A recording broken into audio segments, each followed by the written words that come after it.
For 53 standard galactic years, the invitation had arrived. And for 53 years, Earth had sent the same reply.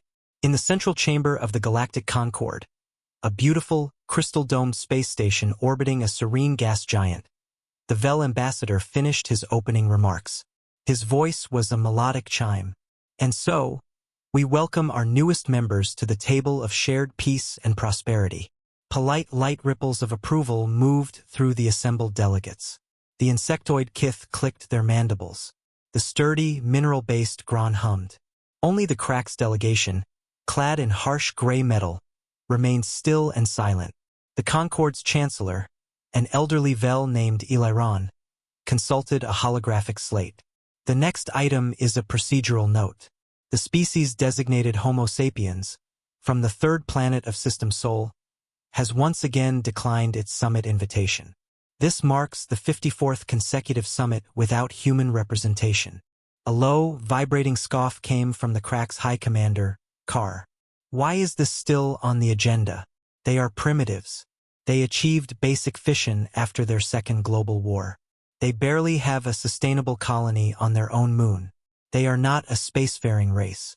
They are cave dwellers, shouting into the void they do not understand. A murmur, part agreement, part discomfort, filled the chamber. The Vel ambassador gestured for calm. Every species develops at its own pace, High Commander. We must extend the hand of community, even if it is not yet grasped. We extend a hand, Carr rumbled, standing. They hide in their cave. I say we stop wasting energy on pointless invitations. Their space is untended, their resources unused. Order does not thrive in a vacuum. The implication was clear. The Cracks had grown through aggressive assimilation of undeveloped territories. The Concorde's inaction was a silent permission. Eliron's light dimmed slightly. The Concorde's founding principle is non-interference in developing cultures. We will continue to invite. What they do with the invitation is their own concern. The note is entered. Moving on to the trade disputes in the Cygnus Minor sector. The summit proceeded, and Earth was forgotten once more. Far away, on the frigid, gray surface of Earth's moon, a young woman watched the broadcast. Her name was Myri. She sat in a dimly lit observation pod at the Lunar Observational Command, her face lit by the soft glow of multiple screens. One screen showed the Concorde summit feed.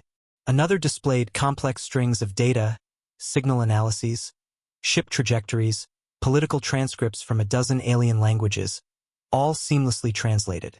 She watched Carr's dismissive speech, her jaw tight. On another monitor, a map of explored space pulsed. A small, blinking red dot marked a human science outpost on the fringe of the Proxima Centauri asteroid belt. A large, slow-moving Crax mining fleet was currently mapping the next sector over. The trajectory projections, which Myri had run herself, overlapped in a way the Concorde had just officially ignored. Her superior, a man named Taysan, stood silently behind her. He was older, his hair streaked with gray. His posture still like that of the naval captain he had once been on Earth's oceans. He watched the same screens, his expression unreadable. "They're going to let it happen," Myri said finally, her voice soft but firm. "They'll talk and debate until the Cracks are digging up our outpost's garden. And then they'll call it a territorial misunderstanding." Taysan didn't answer immediately. He studied the data, the political feed, the unheeded warnings filed by the Human Diplomacy Bureau over the last decade. Each one had been framed in the gentle, non-confrontational language the Concorde expected. "Admiral," Myri pressed, turning in her chair, "we have the analysis. We know their capabilities. Our outpost, Sejong Station, has 47 people. June is there. Sora. They're just geologists and biologists. I am aware of the roster, Analyst Park," Taysen said, his voice a low, steady baritone. He finally looked at her. "What is your recommendation? Should we send a stronger protest? A threat?" Myri opened her mouth, then closed it. A threat would be laughed at. Humanity's known fleet consisted of a dozen slow freighters and 3 old planetary defense monitors. To the Concorde, it would be like an ant shaking its fist. No, she admitted, slumping slightly. It would do nothing. Correct, Taysan said. He pointed a finger at the main screen, now showing the Concord delegates debating mining rights. They are playing a game of influence and words. They believe it is the only game, and they believe we do not know how to play. A faint, almost imperceptible smile touched his lips. It was not a pleasant smile. It was the smile of a man who has seen a storm coming for a very long time. So we just watch? Myri asked, frustration bubbling in her voice. We watch, Taysan confirmed, turning away from the screens to look out the viewport at the stark lunar landscape. We listen. We catalog every dismissal, every slight, every time they prioritize galactic stability over the safety of a species they consider weak. Let them think us silent. Let them think us ignorant. Let them think we are hiding in our cave. He turned back, and his eyes were like flint. While they talk, Myri, we prepare. A man from our history once said, "The enemy will fear my army and flee. I will not fear the enemy and flee." He said this while building ships everyone thought were useless. He was right. They are not playing our game. On Myri's console, the summit feed faded out, replaced by the official seal of the Galactic Concord, symbolizing unity and peace. It glowed in the dark pod. Taysan placed a hand on her shoulder. Patience. Finish your shift. Write the report. Mark the Cracks fleet's position. Note the Concords in action. File it. Then go get some rest. He left the pod, his footsteps silent. Myri stared at the glowing seal. Then, with a tap, she switched the main screen back to the tactical display. The red dot of Sejong Station blinked, isolated and small against the vast, dark map. The blue markers of the Cracks fleet inched closer. She took a deep breath, pushed her frustration down, and began to type. She recorded everything. She was watching. They were all watching.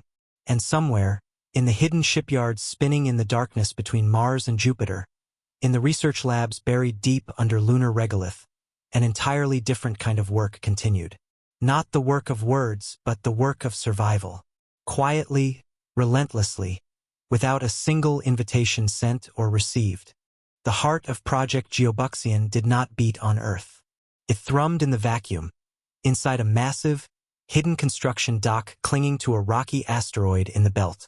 The asteroid, catalogued as 3,547 Un, was a lump of iron and stone.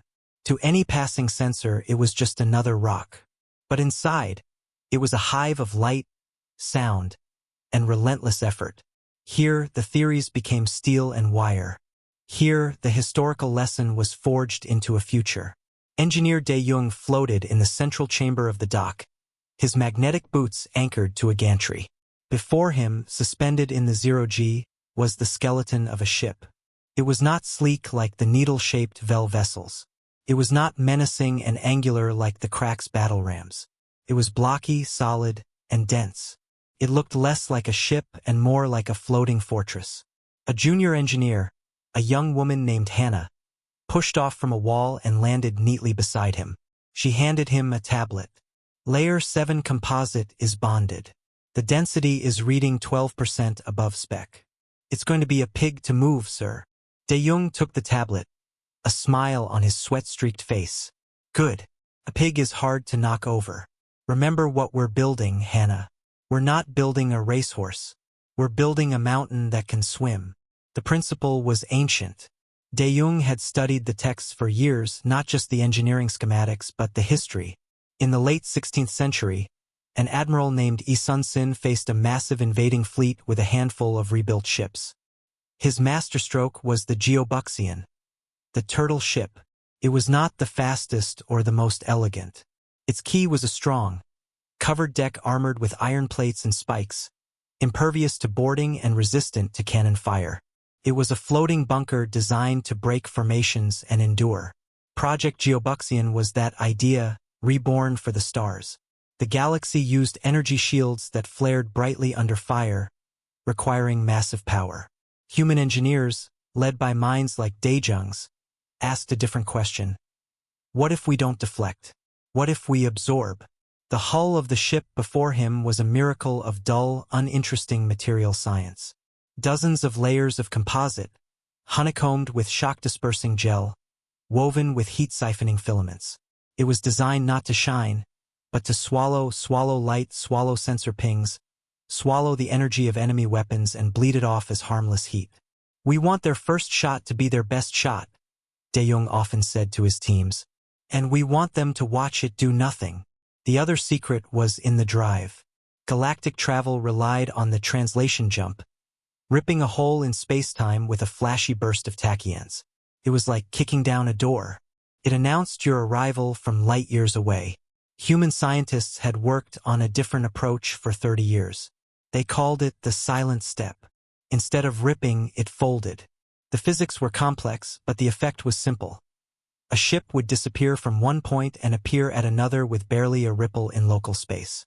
No burst of energy. No dramatic signature. You had to be looking right at it to see the space wobble for a split second. De Jong moved down the gantry, inspecting the weapon mounts. These were not the giant cannons of alien dreadnoughts. They were smaller, more numerous railgun batteries and focused plasma lances. Their targeting systems were linked across the entire fleet, a network called the Crane Wing. It was another page from Admiral Yi's book. His ships would form a wing-like, enveloping shape and fire in coordinated volleys, overwhelming targets with precision, not brute force. A voice crackled in his earpiece. It was Admiral Tae-san from Command. "Progress report, Engineer Kim." De Jong looked at the beast taking shape. "Hull 903 is 80% structurally complete. Power core installation begins tomorrow. She'll be ready for her dance lessons on schedule, Admiral." There was a pause on the line. Tae-san's voice was gravelly but satisfied. "The music is about to start. How many can dance?" De Jong glanced at a master screen on the dock wall. It showed a simple list. Geobuxian-class dreadnoughts. Next to the number, it read 997, 998, 999. The number ticked over. 1,000. 1,000, sir, De Jong said, a lump in his throat. 1,000 mountains ready to swim. "Good," Tae-san said. "Keep them quiet. The galaxy is still laughing. Let them." Across the solar system, the work continued in silence. On Mars, in the vast underground factories, they mass-produced the unique dampener field generators. On the dark side of Mercury, they tested the silent step drives. At Lunar Observational Command, Myri and others like her fed a constant stream of alien tactical data into the fleet's combat simulators. Every known Crack's warship signature, every Vel shield frequency, every Gran armor composition was analyzed, cataloged, and turned into a training scenario. The crews, mostly young men and women who had grown up knowing only a unified Earth, trained relentlessly. They practiced damage control in ships with no viewports. They drilled on the Crane Wing network until their responses were instinct. They learned that their ship was not a weapon to be aimed, but a shield to be placed. Their pride was not in how far they could attack, but in how much they could endure. No grand speeches were made. No flags were waved. This was not a project of glory. It was a project of grim, determined necessity. They had read the reports from Myri's desk. They knew about the Crack's fleet edging closer to Sejong Station. They knew the Concorde did nothing. So they built. They trained. They waited. While the Galactic Concorde admired its own reflection in the polished crystal of its summit chamber, humanity was hammering an anvil in the dark, preparing to reshape the future with a single, silent, thunderous blow.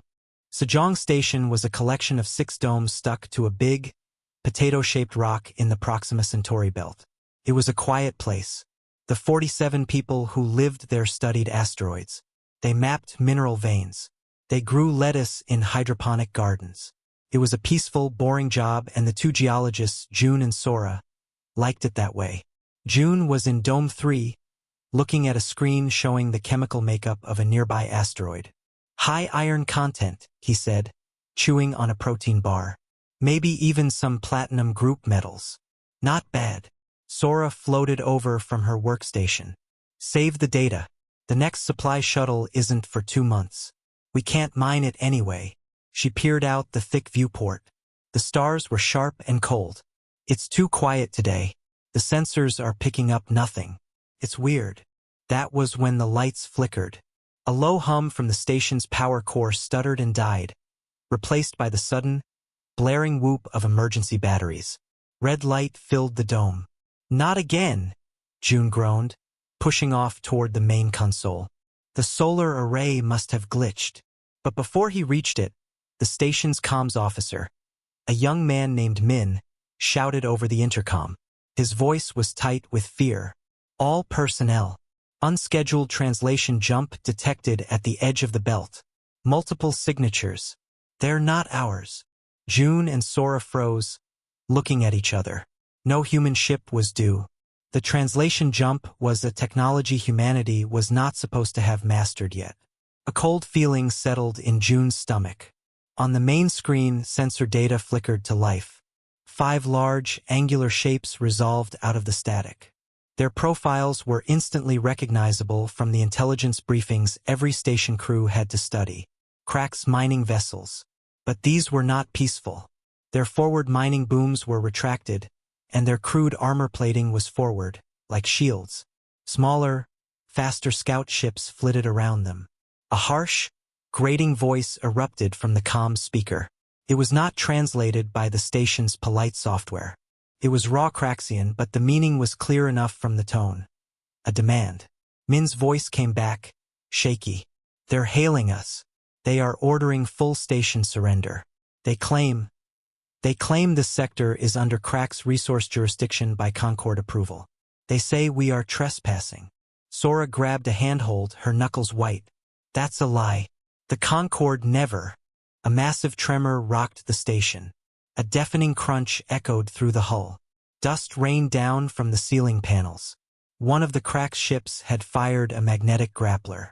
It was not a weapon meant to destroy. It was meant to capture, to latch on like a metal leech. Breach! Breach in the lower utility docking arm. Someone screamed over the intercom. The sound of tearing metal screamed through the station's bones. June slammed his hand on the comms button for the station-wide channel. This is June in Dome 3. What is the procedure? Do we fight? But he already knew the answer. Their weapons were a few handheld tools and some mining lasers. They were geologists. The station chief's voice, an older woman named Yuna, came through, calm but grim. All personnel, listen. Do not engage. Do not provoke. Gather in the central core for headcount. We are complying with their instructions. Transmit our surrender. We can't just, Sora started, but June grabbed her arm. Look, he whispered, pointing at the screen. One of the Crack's scout ships was moving close, its rough hull filling the view. A boarding tube, like a metal worm, extended from its side and connected to the station's airlock with another jarring thud. They were coming inside. Minutes later, June, Sora, and the others were packed into the central core, the heart of the station. The air was cold. The red emergency lights made everyone look pale and sick. The main airlock door hissed open. 3 Crack's warriors entered. They were tall, broad, and encased in dirty gray armor. Their faces were hidden behind helmets with dark visors. They carried heavy, blocky rifles. One of them, the leader, looked at the huddled humans with what seemed like disgust. He pointed at Chief Yuna, then at the open airlock. His translated voice boomed from a device on his chest. You, Commander, you come. You tell your people to work. You will show us your data cores. Your station now serves the Crack's expansion. Yuna stood straight. We are a scientific outpost under the protection of the Human Accord. The Galactic Concord. The Crack's leader took a heavy step forward, silencing her. The Concord talks. We act. Your protection is your usefulness. Move. He grabbed Yuna by the arm and shoved her toward the airlock. The other Cracks began barking orders, separating the crew, pointing them toward workstations. As June was pushed toward a data terminal by a Crack's warrior, he glanced at a secondary monitor. It was still linked to an external camera. He saw the Crack's mining vessel, the one that had grappled them. Its giant maw was open, pulling in chunks of a nearby asteroid the humans had been studying. This wasn't just a capture. It was consumption. They were being eaten alive along with their work. His fingers hovered over the terminal. The Crack's warrior grunted behind him, tapping his rifle on the floor. But in that moment, June's training kicked in. Every station had a failsafe, a hidden protocol. He entered a series of commands that looked like a standard system diagnostic. A small, almost invisible icon flashed in the corner of the screen.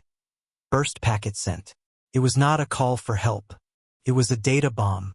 It contained the last 10 minutes of sensor logs, the Crack's ship signatures, the audio of the surrender demand, and a single line of text. Sejong Station compromised. KRAX force present. Concord claim invoked. The packet was tight, fast, and aimed on a tight beam toward the most distant human listening post. It would take hours to arrive. He had no idea if anyone was listening. He had no idea if it would matter. The Crack's warrior yanked him away from the terminal. As he was pulled into the grim new routine of captivity, June looked at Sora. Her face was set in anger, but she gave him a single, tiny nod. The message was sent. Now all they could do was wait and hope that someone somewhere was finally done watching. The burst packet from Sejong Station traveled for 17 hours through the cold dark. It was a tiny, silent scream. When it finally reached the listening post at the edge of the Oort cloud, a red priority alert flashed on screens across the solar system.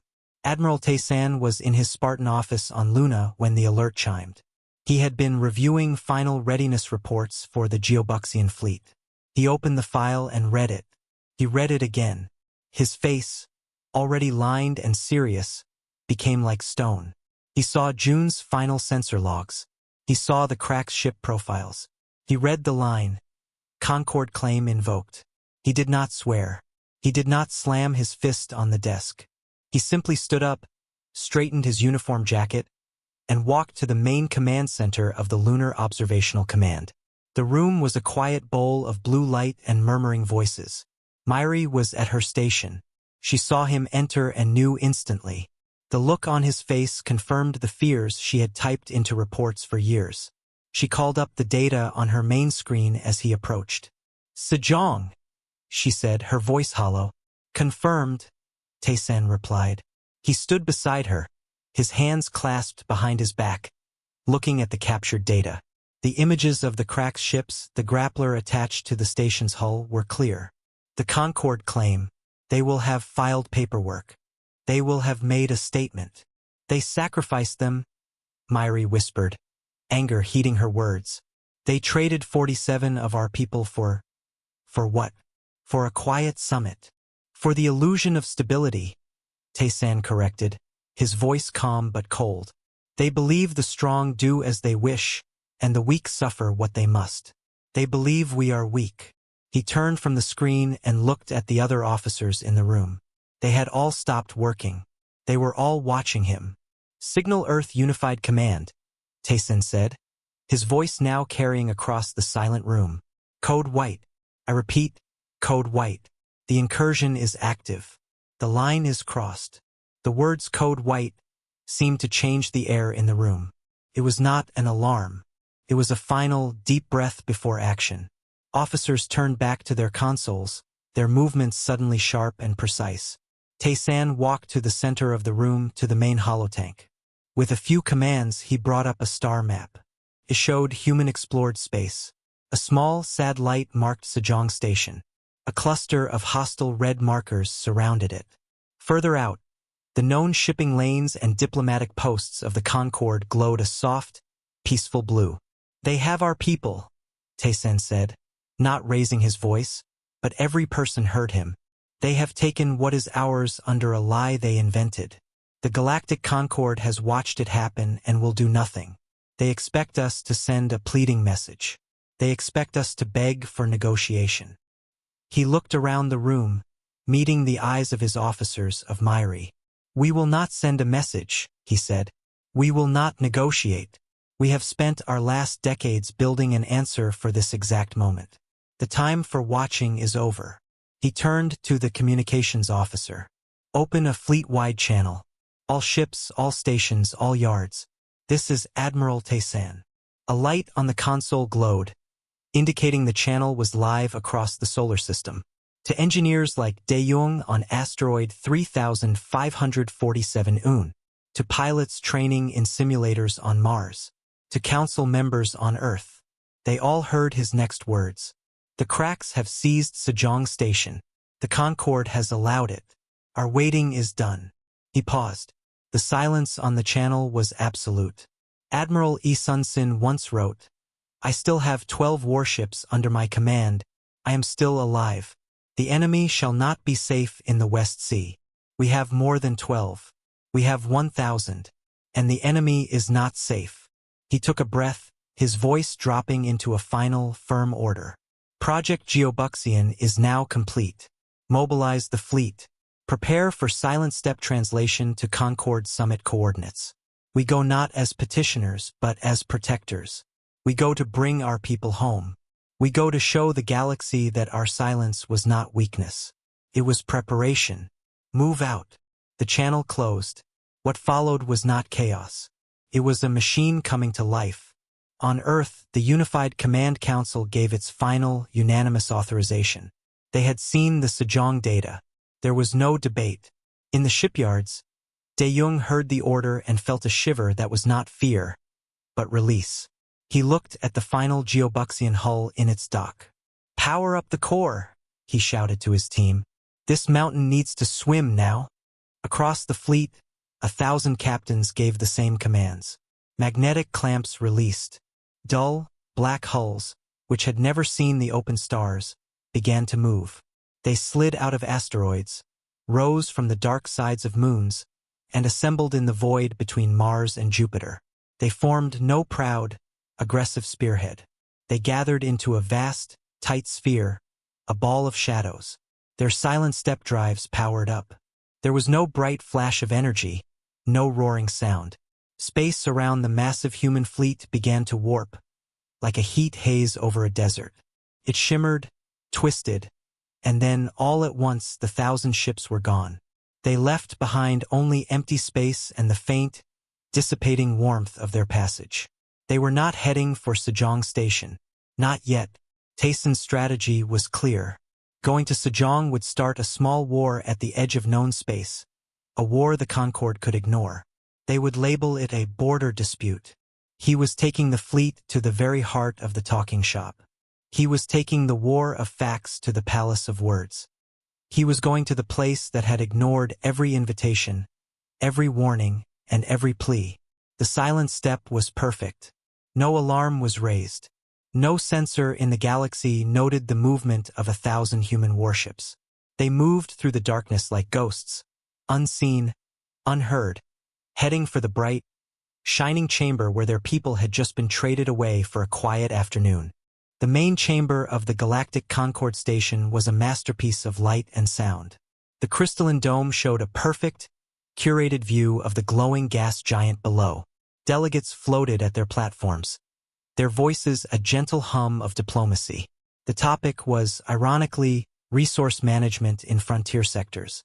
The Crack's High Commander, Carr, was speaking. His platform was larger than the others, a recent concession. And so the utilization of underdeveloped assets is not aggression. It is natural order. It brings structure to chaos. The recent integration of the Sol-adjacent sector is a prime example of this peaceful progress. The Vel Chancellor Eliron gave a slow pulse of light, a sign of mild concern. The integration High Commander was noted. The species native to that system had a small presence there. Their status is still under review. Carr made a dismissive sound like grinding stones. Their status is irrelevant. They made no claim. They defended no territory. A presence without power is no presence at all. It is dust. He was about to continue when the first tremor hit. It was a deep, subsonic vibration that passed through the station's very structure. The crystal of the dome rang with a faint, discordant note. The gentle hum of conversation stopped. Micrometeor impact?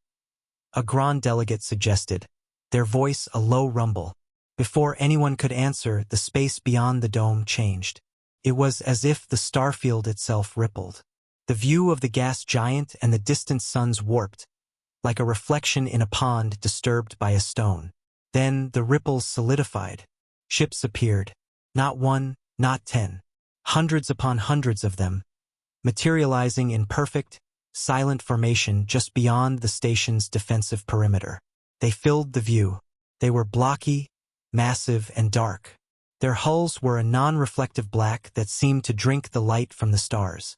They bore no bright insignia, no glowing engine ports. They were just there. A wall of silent iron. Panic was instant and total. Delegates recoiled. The Vel lights flashed in alarm. The Gron hummed a warning tone. The Kith scuttled backward on their platforms. Carr shot to his feet, his armored fists clenched. What is this? Who has breached Concord space? On every delegate's screen, sensor data finally caught up with reality. The readings were confusing, nonsensical. The ships registered, but their energy signatures were faint, muddy. Their mass readings were enormous.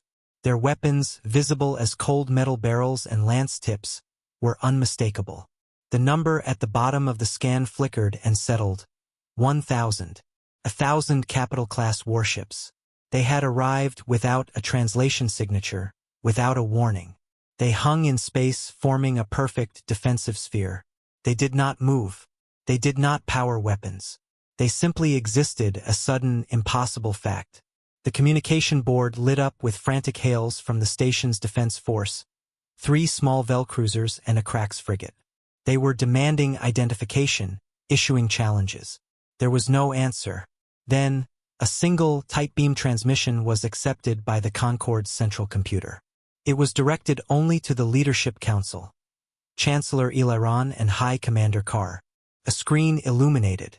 It showed a human male with gray-streaked hair and a calm, severe face. He wore a simple black uniform with no decoration. Behind him was a bridge, functional and plain. "I am Admiral Taysan of the United Earth Fleet," he said. His voice was clear, his words precise. There was no anger in it, only certainty. "We are not here to start a war. We are here to prevent one." Carr slammed a fist on his console. "You dare. You invade sacred Concord space with this show of force." Taysan's eyes shifted to Carr. "You are High Commander Carr of the Krax expansion.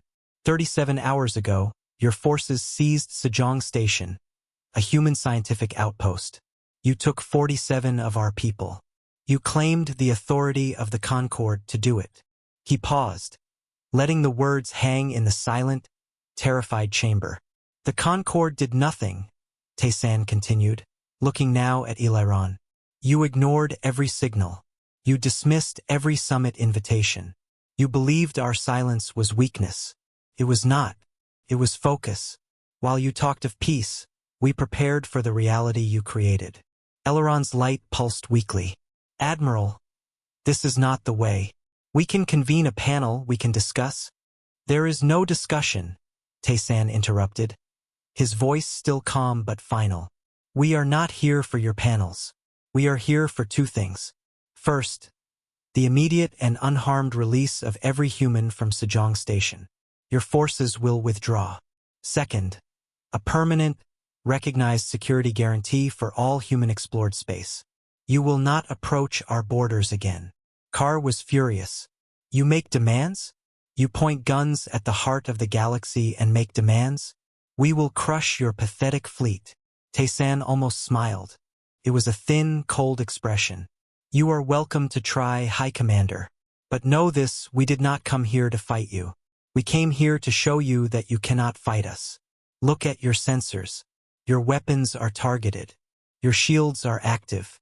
Ours are not. We are waiting. Your move will be your last. Choose wisely." The transmission ended. The screen went dark. In the chamber, chaos erupted. But it was a silent, frozen chaos. Every delegate was staring at the 1,000 dark ships hanging in the sky. The sheer, silent scale of it was overwhelming. This was not a rogue vessel.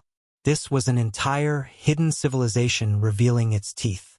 The 3 Vel cruisers outside powered their engines, moving nervously between the station and the human sphere. The single Crax frigate, bold or foolish, moved forward, its forward cannons glowing with charge. The human fleet did nothing. It did not adjust formation. It did not activate shields. It simply waited. Inside the flagship Mujinjing, Taysan watched the Crax frigate on his screen. Myri stood beside him, her hands steady on her console. The frigate is entering optimal firing range.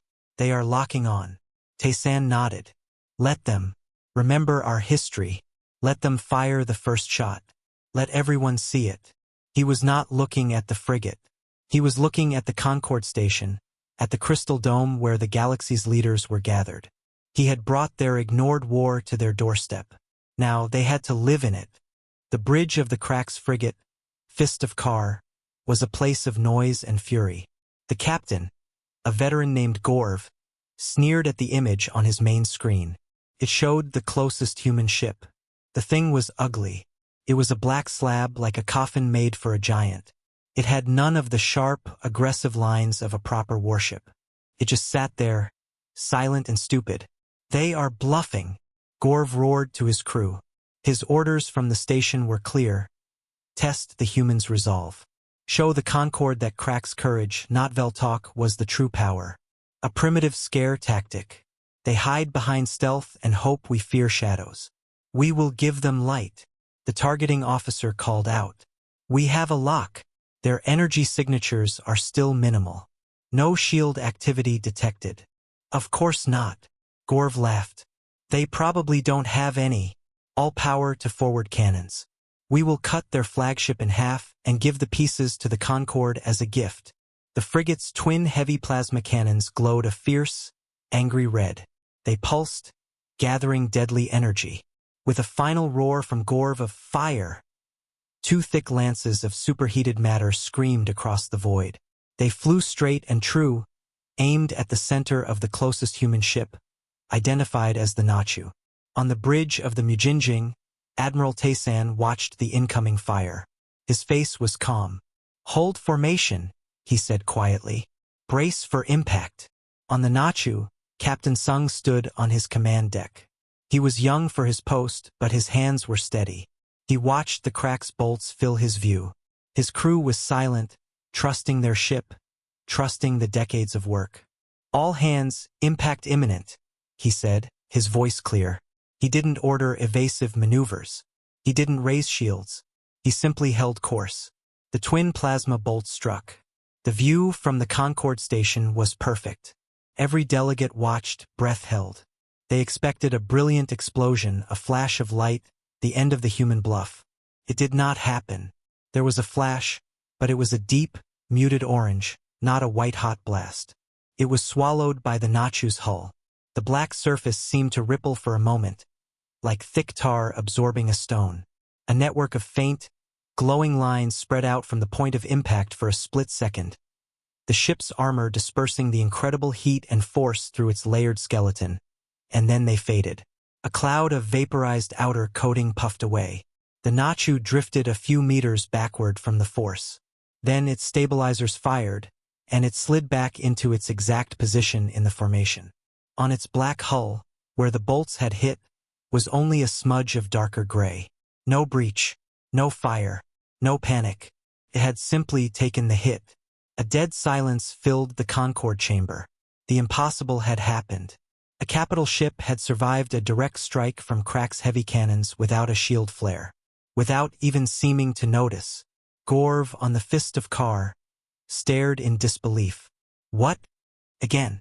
Fire everything. Target the same spot. But he would not get the chance. Admiral Taysan's order was a single word. Crane wing. In the human fleet, a network came alive. It was not a shout, but a whisper. 1,000 ships shared a single targeting solution in less than a second.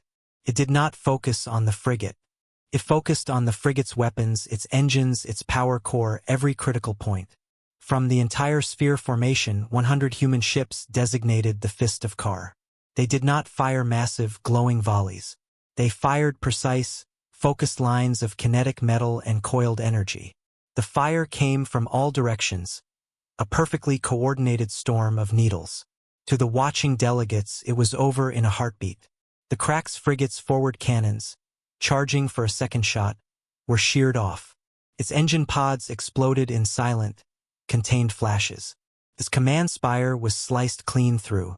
The ship didn't explode dramatically. It was surgically disassembled, turned into a dead, drifting hulk in the space of 3 seconds. The firing stopped as suddenly as it began. The human ships powered down their weapons. The silence returned, deeper and more profound than before. On the Mujinjing, Myri watched the sensor feed. Target neutralized.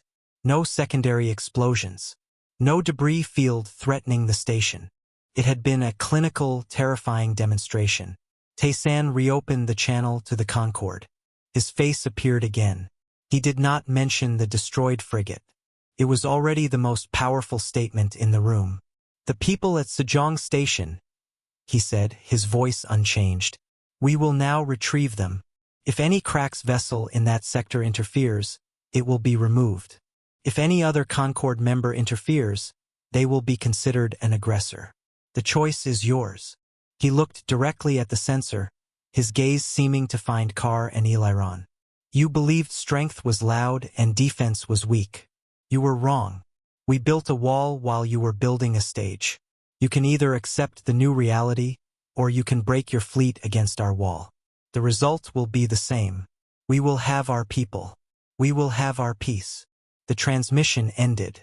In the Concorde chamber, no one spoke. All eyes turned to High Commander Kar. His fury was a physical heat, but it was mixed with something new, something cold: calculation.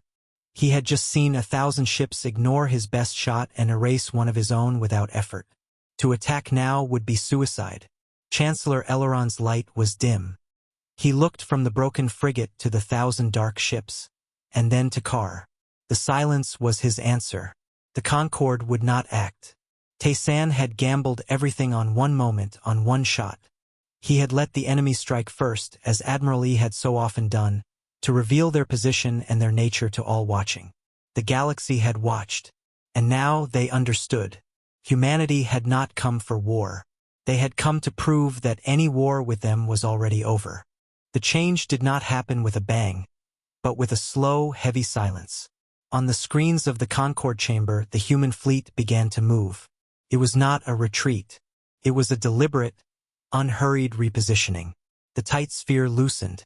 Most of the 1,000 ships held their places, a permanent wall between the station and the direction of human space. But a smaller group, perhaps 50 vessels, detached.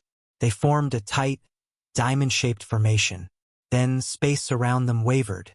Without a sound, they vanished. They were going to Sejong Station. No one tried to stop them. High Commander Kar stood frozen at his platform. He watched the wreckage of his frigate drift past the crystal dome. His communicator buzzed with frantic, angry calls from the Crack's high command. He ignored them. The math was now simple and terrible. He could call every ship in the Crack's fleet here. They would outnumber the humans 2 to 1. And he now knew with cold certainty that they would lose. His ships were designed to overwhelm and intimidate weaker foes. The human ships were designed to endure and annihilate anything that struck them. They were not warriors. They were a force of nature. He sat down, a quiet, defeated sound coming from his armored chest. He gave no orders. On the bridge of the Mujinjing, Admiral Taysan watched the sensor feed from the departing task force. He then turned to the main console. "Open a general channel to the Concorde station. All frequencies." Myri worked her console. "Open, sir." Taysan did not appear on screen this time. Only his voice carried across, calm and clear. "The United Earth Fleet will maintain a protective presence in this sector until our people are confirmed safe. We are not an occupation force. We are a guarantee. When our people are home, the main fleet will withdraw to our borders." He paused. "The Galactic Concorde has seen our capability. You have also seen our restraint. We destroyed one ship that fired upon us. We could have destroyed more. We did not. Remember that choice. It defines us." He continued, his tone shifting from military to something more open, but no less firm. "In 60 standard days, Earth will transmit a new kind of invitation. It will not be to a summit of talk. It will be to a demonstration of the defensive technology you have witnessed. The Geobuxian-class dampener field and the Crane Wing targeting network will be made available for licensed production and trade to any species that wishes to fortify their own borders against unprovoked aggression. The meaning hung in the air, revolutionary and stark. They were not offering weapons of war. They were offering tools of absolute defense. They were offering every species in the chamber a way to become, like Earth, an unbreakable wall. The era of expansion through intimidation is over, Tayson said, his final words quiet but final. A new era begins today, one where security is not a promise in a treaty, but a fact of engineering. We will speak again. The channel closed. In the Concord chamber, the silence broke into a torrent of low, urgent conversations. The Vel delegates clustered together, their lights pulsing with rapid, analytical patterns. The Gron hummed with what might have been approval. The Kith clicked thoughtfully. The calculus of galactic power had been shattered and remade in an hour. Humanity had not conquered a seat at the table. They had built a new table entirely, one made of solid iron. 23 hours later, the task force arrived at Sejong Station. The 2 remaining Cracks mining ships and their scouts saw the 50 black vessels translate in without a sound. There was no exchange of fire, no demands. The Cracks ships simply powered down their weapons, retracted their grapplers, and began a slow, powerless drift away from the asteroid. The human ships let them go. A single human shuttle docked with Sejong Station. The airlock opened.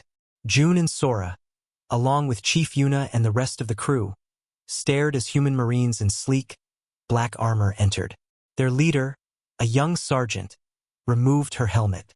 "Are there any injured?" she asked.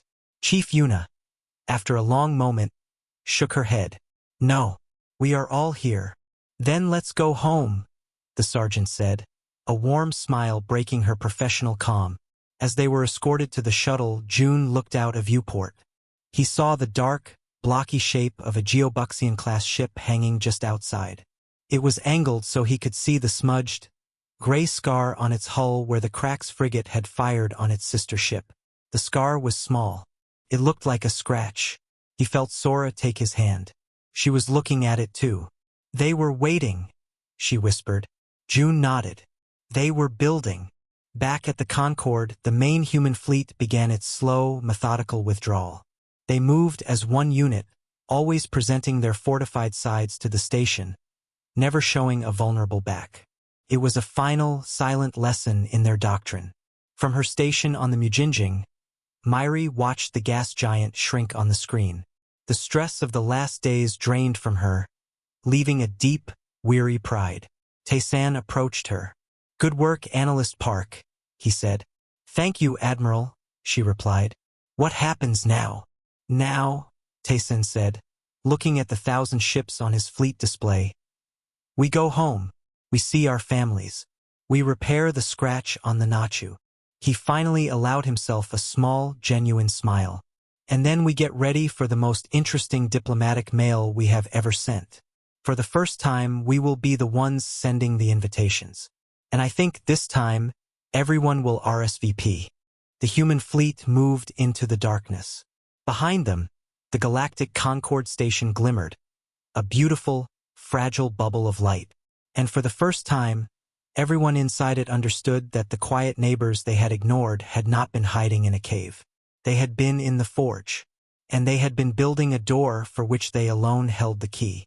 The galaxy would never ignore them again.